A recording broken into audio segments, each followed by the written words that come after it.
pala itong kabuluhan. Kung si Kristo ay wala pa sa iyong buhay, para kang isang tupang ligaw.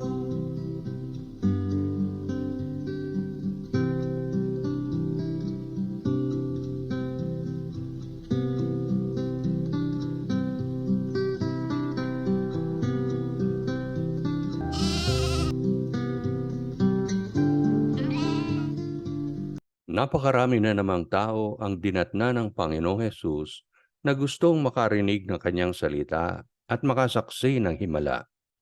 Si Jairus, na isang leader ng sinagoga sa lugar na iyon, ay lumuhod sa harapan ni Kristo at nagsabing, "Naghihingalo na ang aking anak.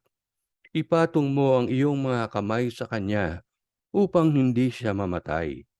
Katatapos palang magsalita ni Jairus nang may kasambahay siyang dumating at nagbalita na namatay na ang kanyang anak, kaya hindi na niya dapat gambalain pa ang guro. Sinabi ni Kristo kay Jairus, "Huwag kang matakot, magtiwala ka lamang." At si Jesus, kasama si Peter, James at John, ay sumunod kay Jairus patungo sa kanyang bahay.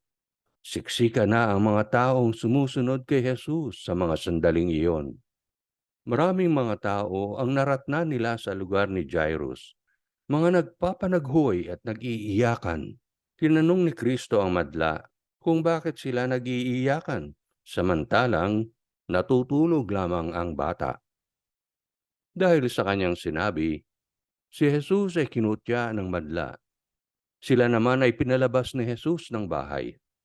Naiwan lamang ang mga magulang ng bata, si Jesus at ang kanyang mga alagad.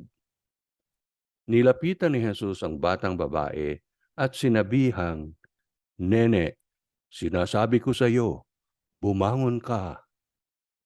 Agad-agad ang batang 12 taong gulang ay tumayo at naglakad. Ang lahat ay namangha. Sa bawat sandaling darating at papanaw, buhay mo'y tila parang kulang. Kayamanan at lahat ng kalayawan, wala pala itong kabuluhan.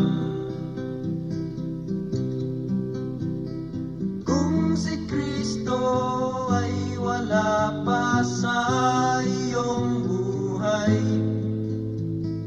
para kang isang tupang ligaw. Para kang isang tupang ligaw.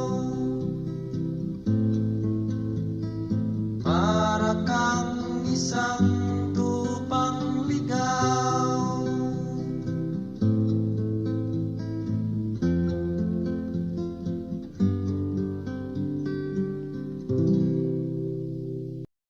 Tunay na anumang sakit o karamdaman o sikamatayan man ay walang laban sa kapangyarihan ng Panginoong Hesus. Tunay na si Jesus ay Hari ng mga hari at Panginoon ng mga Panginoon. Ikaw, kaibigan, naniniwala ka ba sa walang hanggang kapangyarihan ni Hesukristo